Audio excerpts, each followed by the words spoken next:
great just having time just to worship and to fix our eyes on Jesus and to be able to come to him in the midst of, going to walk into things, sorry, in the midst of everything else which is kind of going on and how we might be feeling.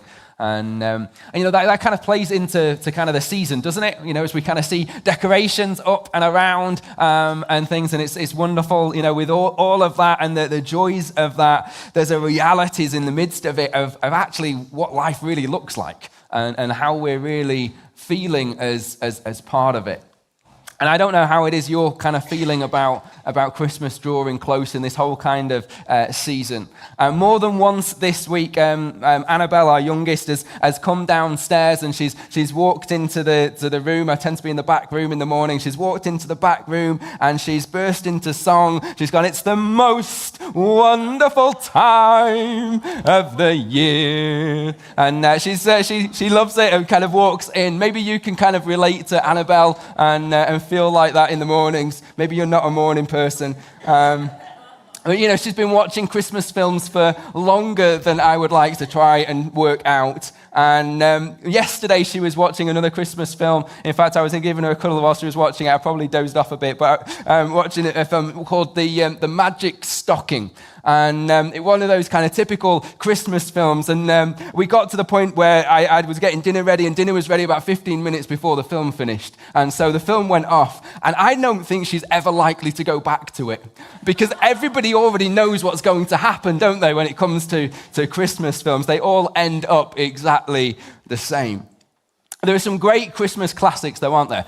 Maybe you've got traditions of a film you like watching around Christmas time. Things like Elf is one of my favorites. Anyone else like Elf? Yeah, a few people. Good. I think more of you should. There's problems out there. But no, Elf is fantastic. Or you got things like It's a Wonderful Life, and which goes back a little bit longer, but is another great kind of film.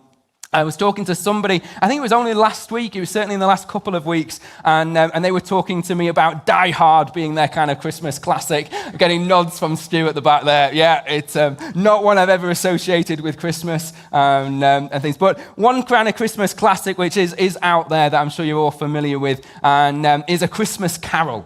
And it's been remade so many times, hasn't it, with different things. And with the Muppets, I play in band and we've been playing the Muppets version. It gets stuck in my head, the different songs from that. But maybe some of you relate more to A Christmas Carol, to the character of Scrooge, and that sense of Christmas and bah humbug, and not really kind of feeling it. If you know the story, he's a pretty awful boss, isn't he? You got to feel for poor Bob Cratchit and the way that he's treated.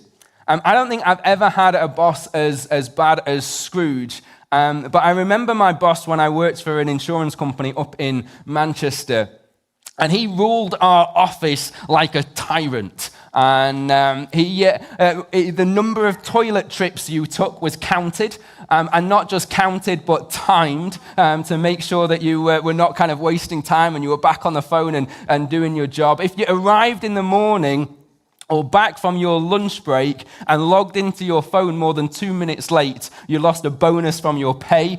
So I'd be down a couple of £100 for being more than 2 minutes late logging into my phone. I remember one time when I wanted to book some holiday, and another lady who worked on the same team as me in the office had already booked some time off when it was that I was wanting to take it. And so when I asked for the holiday, he said no, which was fine and understandable. But then this lady ended up not being able to go. And so she cancelled her holiday and didn't need to take it. And we were sat on our little team table having a chat about how good this was, because now I could go on holiday. And he kind of came out of the office, and you saw this kind of glint in his eye as he kind of heard what was going on. And he looked at us and he said, "I hope you don't think you can take holiday now. Just because someone else isn't taking it. I said you can't, and that means you can't." And he was a boss who was all about power and control.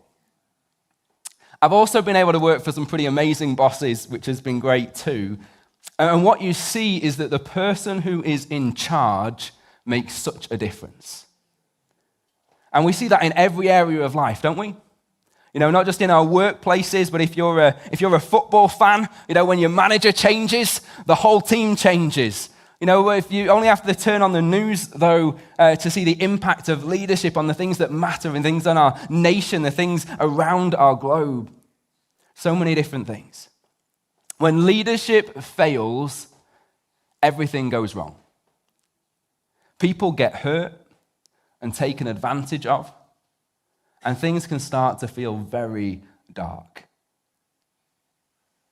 And it can feel like we're living in a pretty dark place at times. You know, as the cost of everything's just, I can't even stand looking at the cost of chocolate these days. It just kind of, something inside of me weeps. You know, it's, you used to be able to go into the shops and just kind of grab it and not really think, and now you look at the price and think, I'm just going to walk away.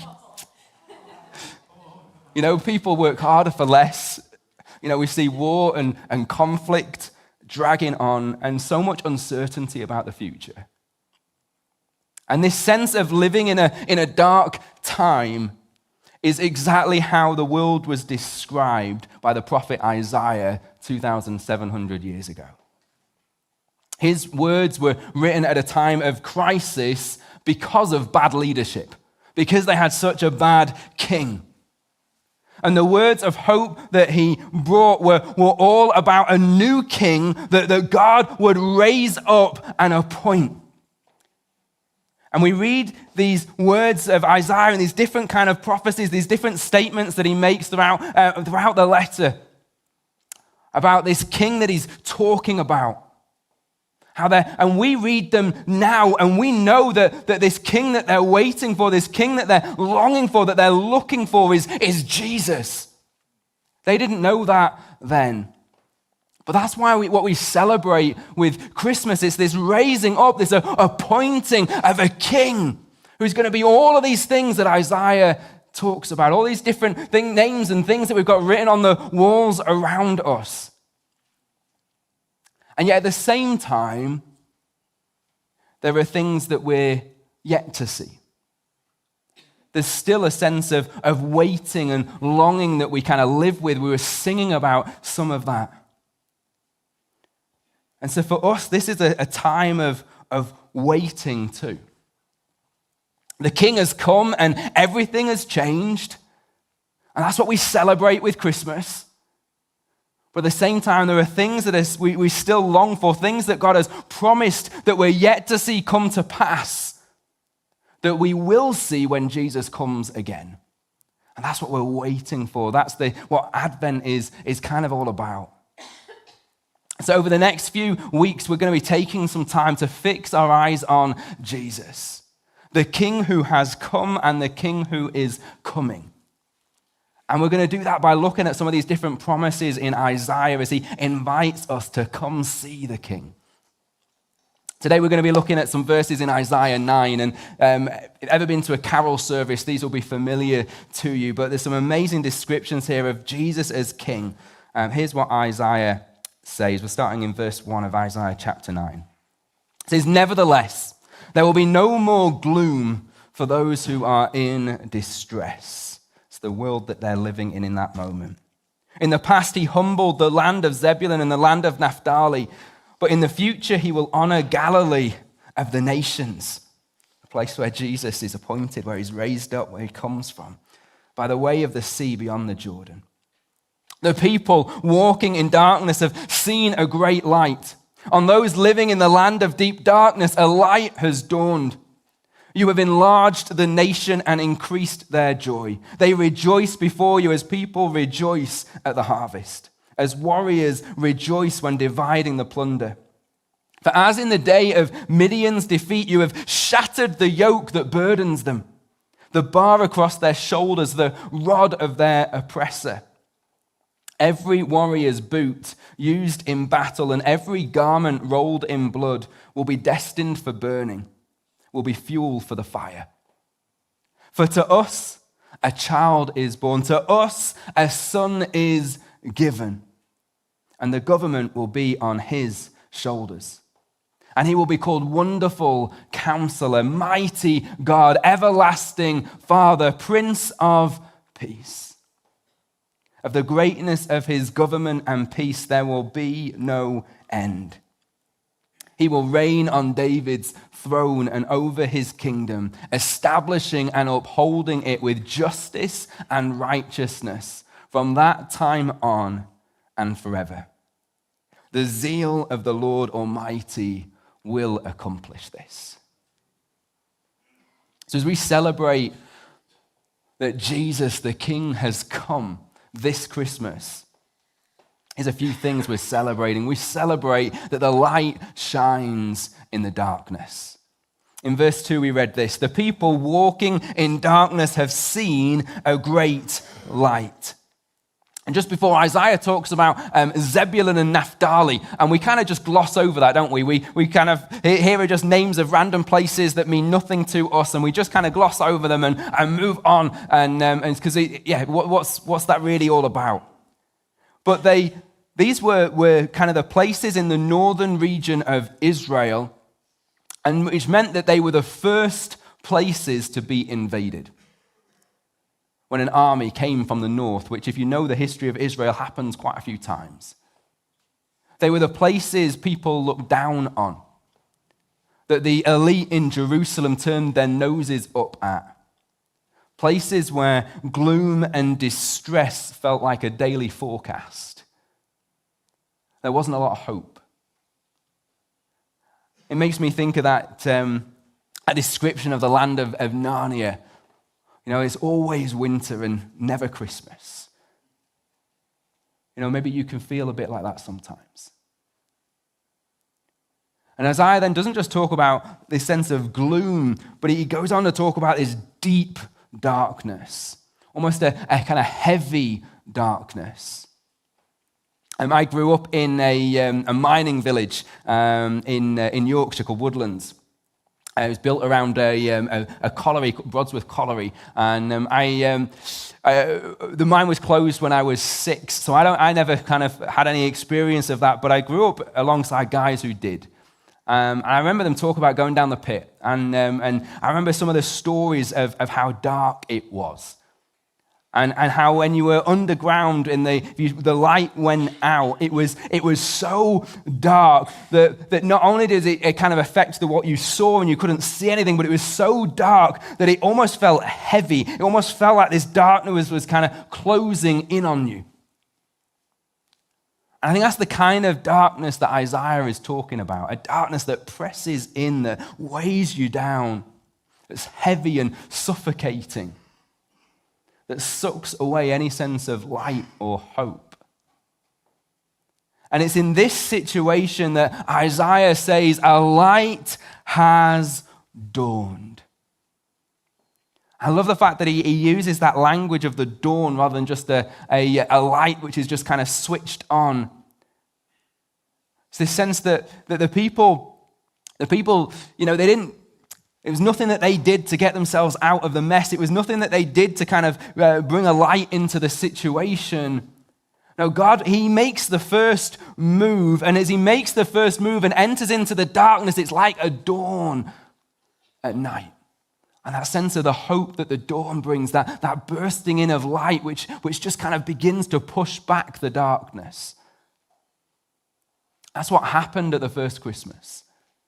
It's what we see as Jesus is born. The King has come. Light shines in the darkness as this dawn, which is going to begin to just slowly push the darkness away. If you know the story that we see in the Bible, we reach a point then in the end of the Bible when Jesus comes again, where it says that there is no more darkness, no more night, that he brings the light, that he shines in his glory in such a way that the sun isn't even needed. That's when the sun has fully risen, when it all comes and that light doesn't just shine in the darkness, but it pushes the darkness out. You know, Today there is nothing that you are facing that is too dark or too hopeless for Jesus to bring that light of dawn. And he is not waiting for you to kind of sort your life out, expecting for you to kind of struggle through on your own, like you need to somehow find a way to get that light to come, and if you can just sort this out or do that or whatever it is, then you'll feel better, and then you'll have that sense of kind of things. Now, as you begin to look to him in a situation that feels dark, that feels hopeless, where you don't know what to do, he is the one who makes the first move. He is the one who causes the light of dawn to begin to rise. Maybe it's not so much that kind of heavy, oppressive darkness, but you just relate to that kind of description of gloom, and that life just feels overcast. And I believe his promise is that he is with you and that he will be your sunrise. That light at the dawn that starts to chase the darkness away, that he will bring you through. If you've been feeling in a dark place, then I just encourage you, just begin to kind of stir your imagination to picture that sunrise. In your situation, in the things that you've been feeling, the things that you've been going through, just take a moment and picture that sunrise, that light of dawn beginning to burst through, beginning to bring about that change. As you do that, just look to Jesus. Just begin to put your hope in him as the King who has come, as that light that shines in the darkness. Say, Jesus, would you work in this way? Would you push the darkness out, the despair, the distress, the hopelessness out, the gloom out? Would you rise as a dawn in my heart, in my life right now? That I would know that hope in you as I come see the King. The second thing then that we celebrate is that the King has come, and so the yoke is shattered. It says this in verse 4. For as in the day of Midian's defeat, you have shattered the yoke that burdens them, the bar across their shoulders, the rod of their oppressor. The only time, I don't know about you, but the only time I tend to talk about yokes anyway, but I imagine it's the same for you, the only time we kind of talk about yokes is when we're making eggs for breakfast. And that is not what Isaiah is thinking about. He's not saying, about the way you shatter or break your egg into the frying pan or whatever it might be. The kind of yoke that he means is a heavy wooden beam that would be put on the shoulders of an ox in order to force them to pull a plow and to do whatever the driver kind of wanted them to do. And that's the image some of you will be familiar with, but that wooden yoke wasn't just used for farm animals. That wooden yoke was placed on prisoners and slaves. And a yoke then is a burden that you are forced to carry, that you feel trapped by, that kind of weighs you down and it rubs and it chafes. And just leaves you in that place, wearing you down until you feel like your knees are going to buckle. And none of you here literally carry a wooden beam on your shoulders. I can see that much. But I imagine most of you know what it feels like to carry a heavy load, to feel worn down, to carry a yoke. The yoke of anxiety that keeps you up at 3 a.m. The yoke of guilt over something that you did maybe a long time ago, or maybe actually something that you're continuing to do and that you struggle with and that you hate, but you can't seem to stop. Maybe the yoke of trying to please everyone and match up to what people expect. Or the yoke of just juggling everything, trying to keep the show on the road and not let anyone down. Isaiah says, the King has come who shatters the yoke.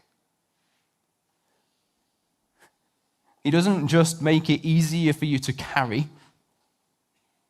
He shatters it. He brings freedom from it.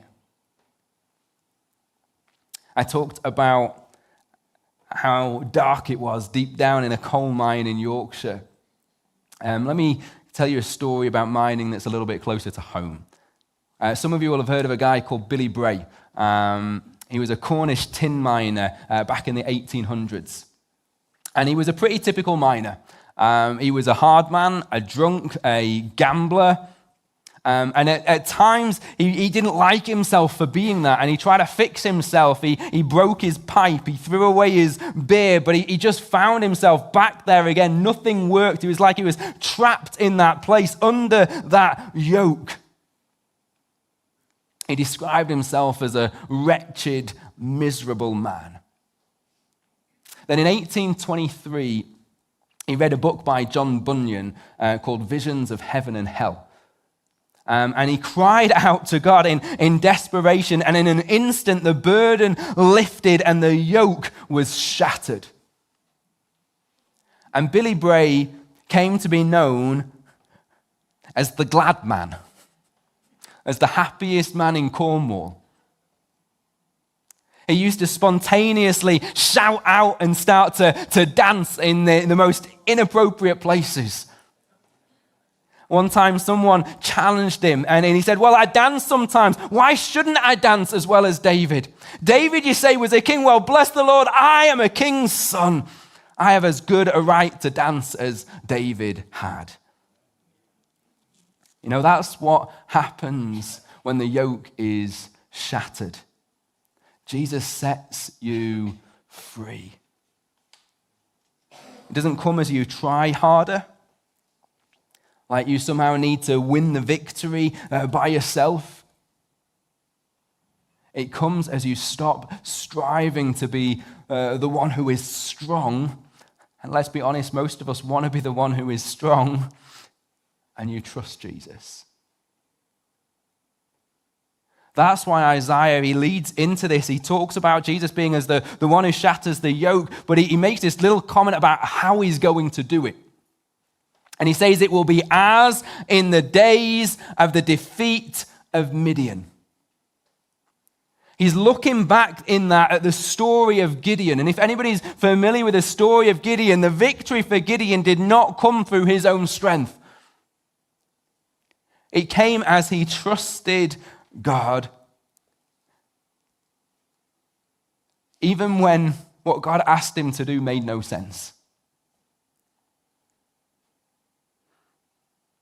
You see, Jesus as our King is the one who comes and who promises to fight our battle for us. And it might not be in the way that we think he should. It might not be in the way that we'd like him to. But he fights our battles for us. He shatters the yoke. He brings freedom. I think there's one or two people here today who you want to be free. You're tired of struggling with something. But you're just really not sure how, and it's something you feel trapped by and kind of like there's just no escape from. And God's invitation to you is to stop striving to do it all. To come to him, to come see the King, knowing that your freedom will come as you trust and surrender. And that might feel uncomfortable, it might feel scary. I imagine it was for Gideon as God stripped his army down from 30,000 men to 300. But as you trust him, he is the one who will fight for you, and he is the one who will set you free. I think he wants to work in that way because he wants to make it clear that it's all about him. It's about what he has done in your life, the victory, the freedom that he has won for you in your life that you can't take credit for. You can't boast in that I was strong and I managed to get free of this. But all you can do is look to Jesus and say, thank you. So the King has come as the light in the darkness, and he has come as the one who shatters the yoke. That's what we celebrate with Christmas. That's what the carols are about. That's what the presents and all the rest of it, that's what it's all about, is celebrating that he has come and what he's done. But at the same time, the King is coming. You know, in Isaiah's vision, as we went through those words of the king and what he was going to do, there are things that we read about that we're yet to see, that we're still waiting for, that we'll see become a reality when Jesus comes again. He says this, he says, every warrior's boot used in battle and every garment rolled in blood will be destined for burning, will be fuel for the fire. In other words, there will be an end to war and suffering. And we only have to turn on the news or look it up on our phones or whatever we do to see that that's not the case. You know, you look at Ukraine or the Middle East or Sudan. You know, there is war and suffering all over the world. And we are waiting and longing for it to come to an end. A little later, Isaiah says, of the greatness of his government and peace, there will be no end. He will reign on David's throne and over his kingdom, establishing and upholding it with justice and righteousness from that time on and forever. In other words, when the king comes again, there will be a government that works. That's something we need, isn't it? You know, I don't envy our political leaders at all. They are in what must feel like and so often be an impossible situation. But over the last few years, political scandals have become the norm, and trust in our leaders is almost non-existent.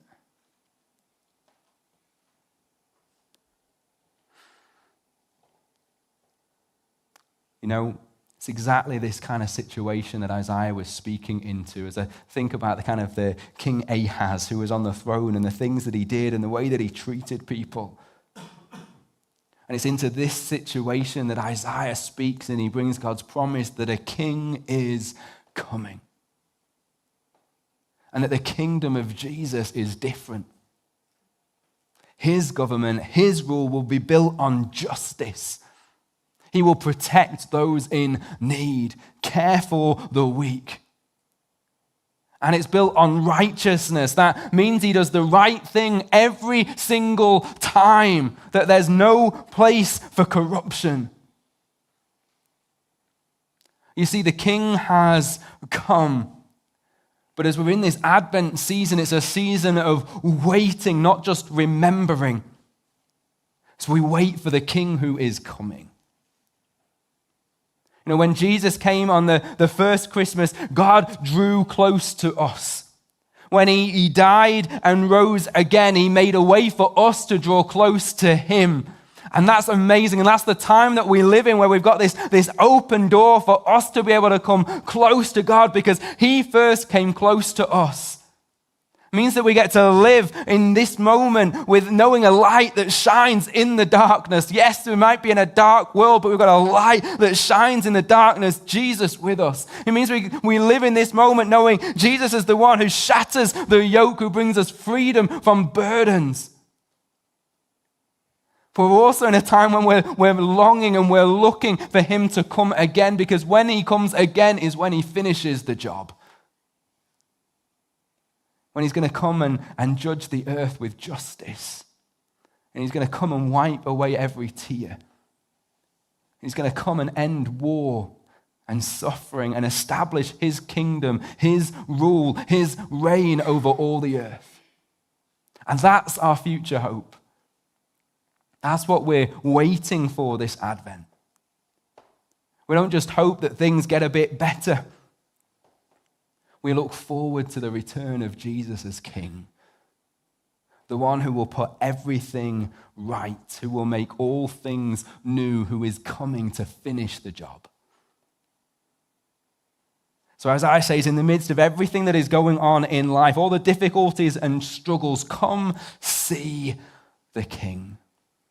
Fix your eyes on the King. And he doesn't just tell us what Jesus will do, he tells us what Jesus is like. I'll just hit these briefly. The first thing that we find out is probably the most shocking, or it would have been the most shocking to them, and yet probably the most familiar to us.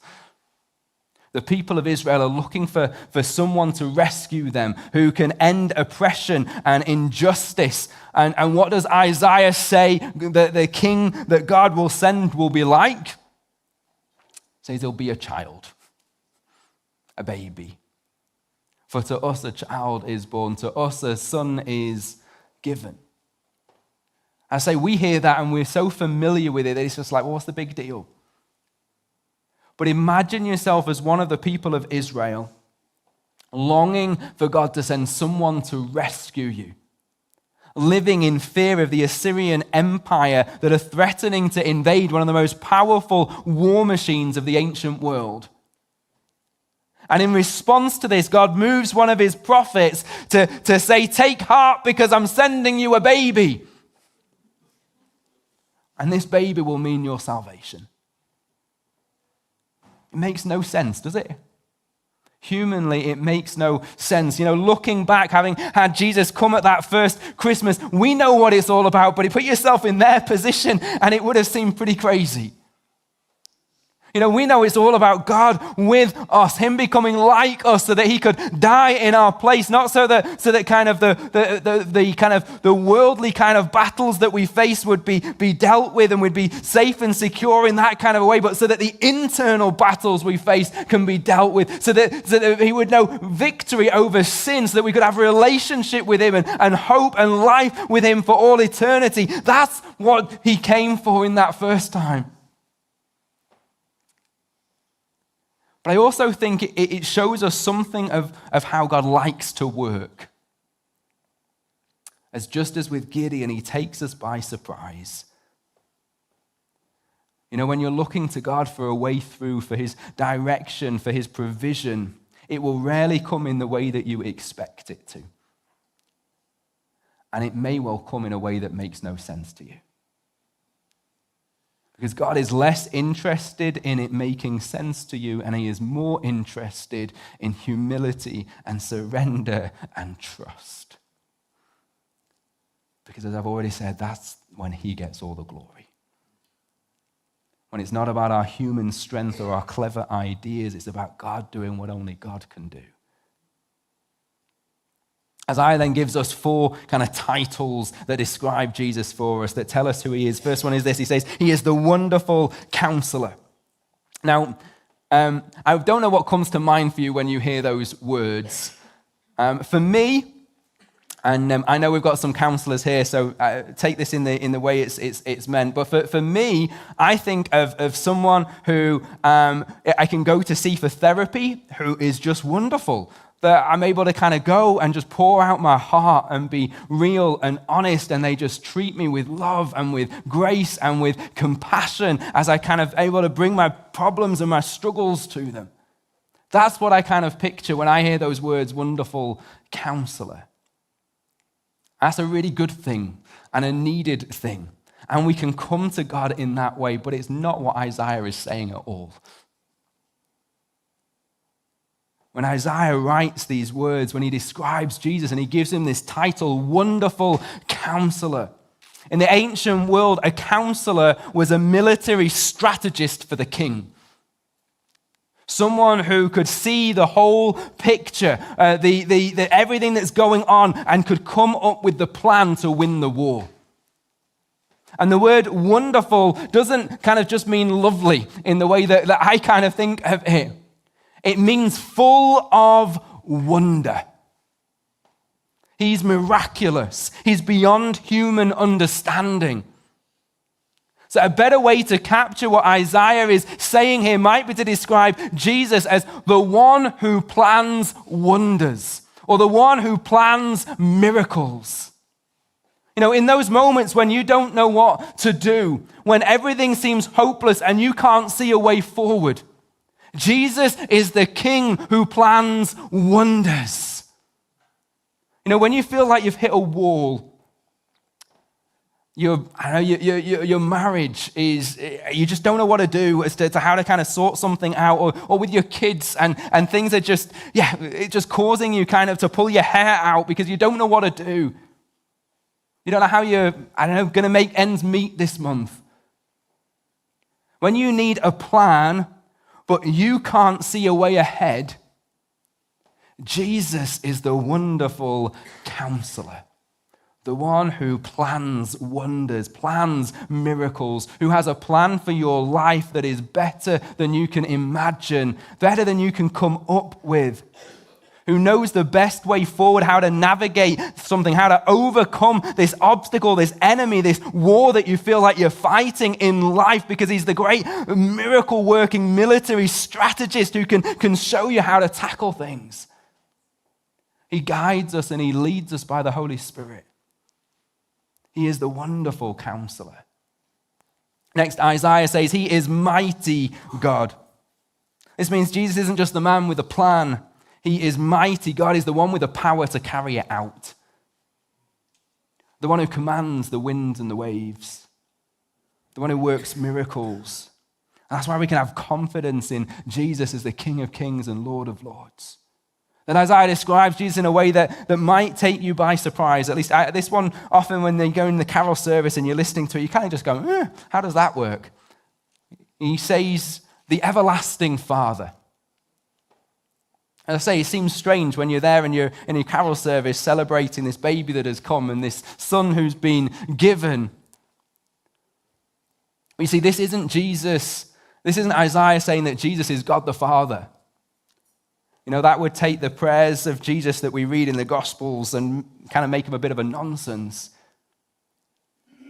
Now, this is Isaiah describing what Jesus is like. You see, the king of Israel, one of the ways that he was talked about and the kind of king that he was meant to be is that he was meant to be like a father to the nation. So this is a picture of Jesus as not just the one who rules with power, but who cares and loves his people as the good shepherd. So he's not just the man with the plan, not just mighty God who's able to carry it out so we have confidence in him, but he is everlasting Father who loves us, and so we can trust him. We can know that he's for us. And then the last way that Isaiah describes Jesus is as Prince of Peace. And the word that Isaiah uses here is the word shalom, which is a word that means far more than just an end to war. This peace, this shalom, is a sense that all things are right. I don't know if you've ever had one of those moments in life when you just feel like everything is right. It's about wholeness. It's about a life of flourishing. And we can know Jesus as the Prince of Peace right now. You know, things might kind of feel like they're just kind of going crazy around us in the world that we're in. It might feel like life is a raging storm at times. But in the midst of the storm, we can know peace. You know, that's the kind of the image that we get, isn't it, of Jesus with the disciples on the lake as the wind and the waves are kind of raging, and Jesus is just asleep in the boat. Jesus promises us a peace like that is beyond understanding, so we can rest in the storm. It's not a natural peace. It's a peace that comes from knowing that we are safe with him. Imagine it like this. There's a storm at sea, and the kind of wind's blowing, the waves are coming over and crashing. Maybe there's a thunderstorm and it's lightning and things going on around you as well. And it's just kind of all kicking off. And you're at sea, you're in this storm, but you're in a submarine, deep underwater, where it is perfectly still, where you know peace. Now, that's a bit of the kind of a picture of what it's like, that what God has for us right now, what Jesus is wanting to invite us into right now as we know him as the Prince of Peace, the King who has come. But the King is coming, and when Jesus comes again as the Prince of Peace, it won't only be that we will know peace in the midst of the storm. No, Jesus will come and he will speak peace to the storm. And the wind and the waves will stop, and he will calm the nations and the uproar and the turmoil and the uncertainty, and he will bring total, global, physical peace. And that's what we look forward to. And here's how Isaiah wraps it all up. It says these brilliant words. The zeal of the Lord Almighty will accomplish this.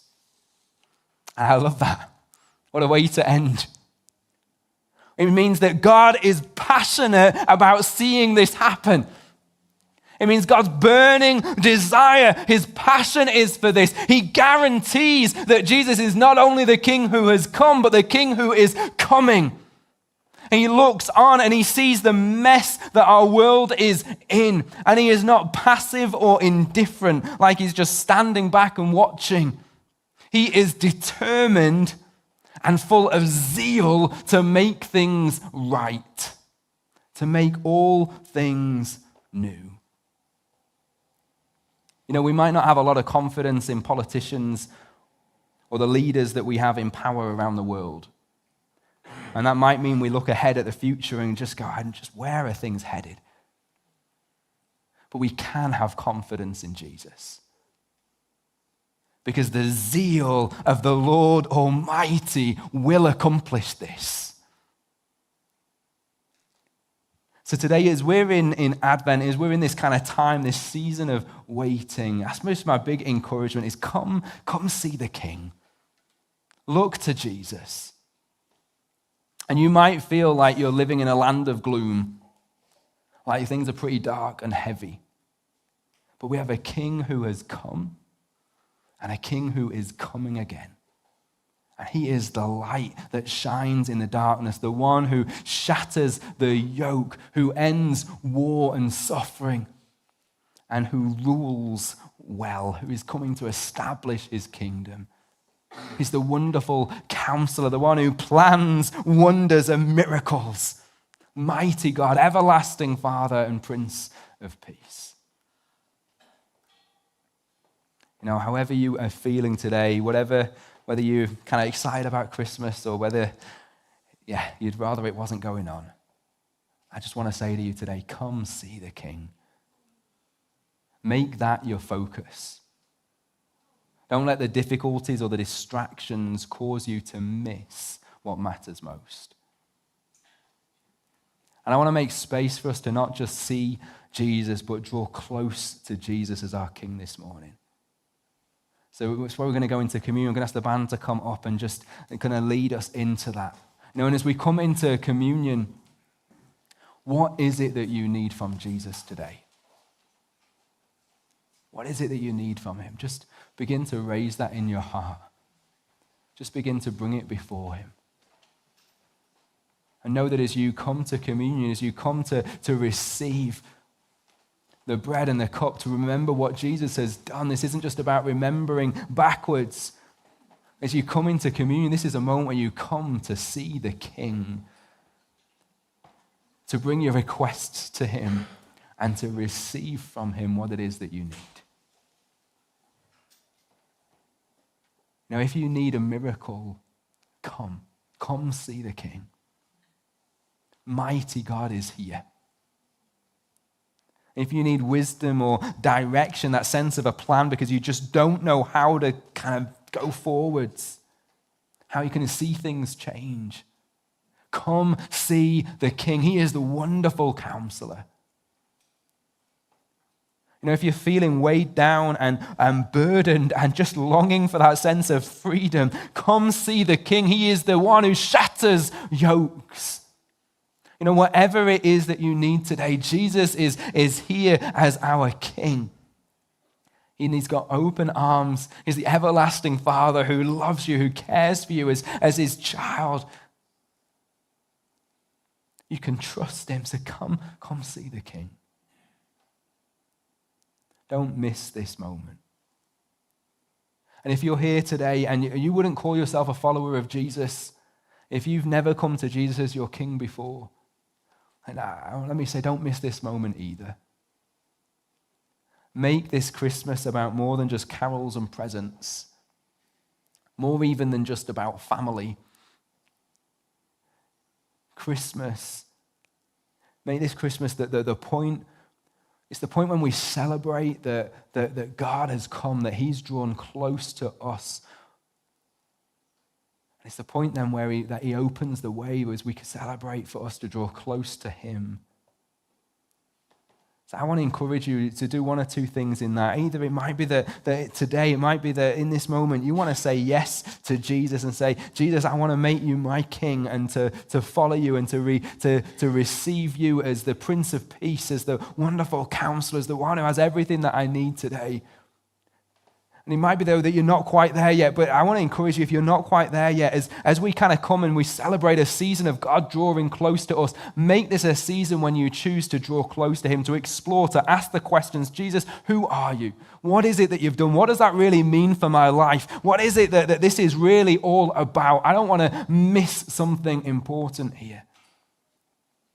And if you want to do either of those things, then I'd love you to come and chat to me afterwards, or we'll have some guys at the front who'd love to pray with you as you kind of take that step in one way or another. But for all of us, as we come into communion, this is a time for us to come see the King, to draw close to him, knowing that as we do, the King is the one who has everything that we need. So Lord Jesus, on the night that he was betrayed, took the bread, and he broke it, saying, "This is my body, broken for you. Do this as often as you eat it, in remembrance of me." In the same way, after supper, he took the cup and said, "This is the cup of the new covenant in my blood, poured out for many for the forgiveness of sins. Do this as often as you drink it, in remembrance of me." As you take of the bread and you drink the cup, you proclaim the Lord's death until the day he comes again. So Lord Jesus, we want to honor you. We want to thank you. We want to come to you as our King today. Our King who loves us enough to lay down his life for us so that we could receive life from you. And God, I just pray that as we draw close to you today, as we bring to you today the different things that we're facing, the different things going on in life, the different things that weigh on us, the different needs that we have, would you come and meet with each and every person here? I pray that today we wouldn't just hear words about you, but we would experience something in our hearts and lives of who you are. We would know you intimately, deeply as our wonderful counselor, our mighty God, everlasting Father, our Prince of Peace. We would know you as the one who shatters yokes and brings freedom today. We would know you as the miracle worker in our lives who does what only you can do so that you're the one who gets all the glory. God, would you cause a light to begin to shine for those of us who have been feeling like things have been pretty dark? That we would have that hope in you today.